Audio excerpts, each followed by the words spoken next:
तो राधे राधे आप सबका स्वागत है मेरे इस चैनल में। तो काफ़ी टाइम बाद मैंने इस चैनल पे वीडियो डाली है, क्योंकि मैंने अपनी स्टडी तो स्टार्ट कर दी थी, लेकिन मुझे समझ में नहीं आ रहा था मैं स्टडी अपनी कहाँ से करूं। क्योंकि आफ्टर लॉन्ग टाइम जब हम स्टडी दोबारा से रीस्टार्ट करते हैं तो हमें समझ में नहीं आता हम कैसे स्टार्ट करें। तो मैं उसी के लिए कुछ अपना सोर्स मैं यूट्यूब पे कुछ सर्च कर रही थी और सोच रही थी मुझे क्या करना है। तो मैंने अपना अभी कुछ सोच समझ के कुछ बुकें ऑर्डर की हैं जो मुझे समझ में आई और अच्छी लगी हैं, और मैं आपको साथ साथ कुछ टिप्स देना चाहती हूँ। अगर आप आफ्टर मैरिज अपनी स्टडी स्टार्ट करना चाहते हैं तो कभी भी अपना टाइम टेबल जो है 2-3-4 घंटों का या 8 घंटों का बाकी स्टूडेंट्स को देखकर मत बनाइए प्लीज़। क्योंकि मैं भी सोच रही थी मैं अपनी स्टडी स्टार्ट करूँगी, लेकिन अच्छे खासे घंटों के साथ, नहीं तो फिर मुझे टाइम कि अगर 4 घंटे या 5 घंटे मैं नहीं पढ़ पा रही हूँ तो इसका मतलब पढ़ना मेरा बेकार है।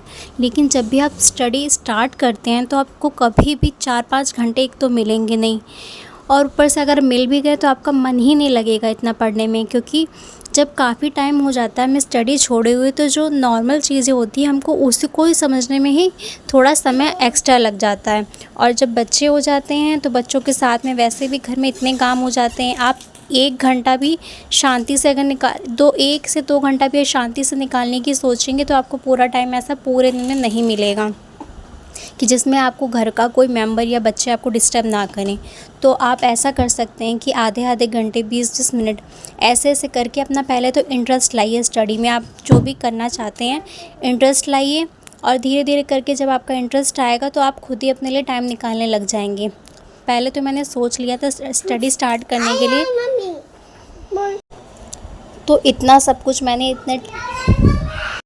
सच में बहुत ही ज़्यादा मुश्किल है बच्चों के साथ में स्टडी रीस्टार्ट करना। मुझे वॉइस ओवर के लिए भी समय नहीं मिल पा रहा है, इसको कई बार कट करके मुझे वॉइस ओवर करना पड़ रहा है। बार बार मेरा बच्चा आ जाता है और बार बार डिस्टर्ब कर देता है। तो ऐसी स्टडी तो ऐसी चीज़ है जिसमें जब तक आपका कॉन्सेंट्रेट और आपको बिल्कुल फोकस नहीं लगेगा ना, तब तक आप पढ़ ही नहीं पाएंगे। जब आपका इंटरेस्ट आएगा तो कहीं फिर डिस्टर्बेंस होंगी। लेकिन पहले आपको स्टार्टिंग में ये करना है, आपको इंटरेस्ट लाना है और छोटे छोटे स्लॉट्स में पढ़ना है। जब आपको किसी चीज़ में इंटरेस्ट आता है तो आप धीरे धीरे अपने लिए टाइम खुद ही निकालने लग जाएंगे। और आपको क्या पढ़ना है, जैसे मैंने स्टडी स्टार्ट कर दी, मैंने सोचा था कुछ ज़्यादातर चीज़ें मैं फ़ोन से पढ़ लूँगी, लेकिन फ़ोन से पढ़ने का मेरा नुकसान ये हुआ, पढ़ाई कम और टाइम मेरा ज़्यादा इसमें वेस्ट हुआ। फिर मैंने कुछ बुकें ऑर्डर की अपना सोचने के बाद में कि मुझे क्या चाहिए। तो मैंने ये सीटेट की हिंदी की बुक ली है, सचिन सर की है। तो ये इस बुक का पैटर्न कुछ इस तरीके से है कि इसमें स्टार्टिंग में जो है एक्सप्लेन कर रखे हैं, PYQs है, और वो भी जो आंसर है वो एक्सप्लेनेशन के साथ है कि क्या रीज़न है, और लास्ट में इसमें थोड़ा सा वो हिंदी की ग्रामर दे रखी है जो मेन है। तो मुझे जो जैसे सीटेट में जो ये 5 पेपर होते हैं, 5 सब्जेक्ट होते हैं, उस हिसाब से मुझे हिंदी, इंग्लिश, मैथ्स, EVS और CDP के हिसाब से मुझे जो बुकें समझ में आई हैं मैंने अपने लिए ऑर्डर कर दिया। बाकी नेक्स्ट वीडियो में मैं आपको और बुकें दिखाऊंगी। तो आज मैं अपनी हिंदी से स्टार्ट कर रही हूँ।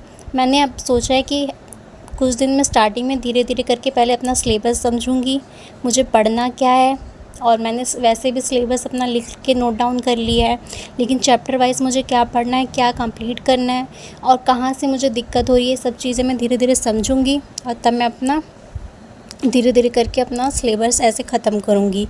फ़िलहाल मेरा अभी DLED चल रहा है, और मैंने सोचा है 2 साल जब तक ये DLED चल रहा है तब तक मैं टीचिंग एग्ज़ाम के जितने भी सिलेबस होते हैं उसको कंप्लीट कर डालूँ, ताकि मेरा जो बेस है वो अच्छे से स्ट्रॉन्ग हो जाए और जितने भी सब्जेक्ट हैं वो मेरे स्ट्रॉन्ग हो जाए। अगर आप सीटेट की तैयारी अच्छे से सब्जेक्ट वाइज बढ़िया से कर लेते हैं तो आपके आधी 80% आपकी जो वो होती है स्टडी वैसी कंप्लीट हो जाती है, बाकी सुपर टेट या किसी भी एग्ज़ाम के लिए। क्योंकि सीटेट का सिलेबस और बाकी जो PRT लेवल के जितने भी एग्ज़ाम होते हैं उनका सिलेबस ज़्यादातर सेम ही होता है, थोड़ा बहुत डिफरेंस होता है।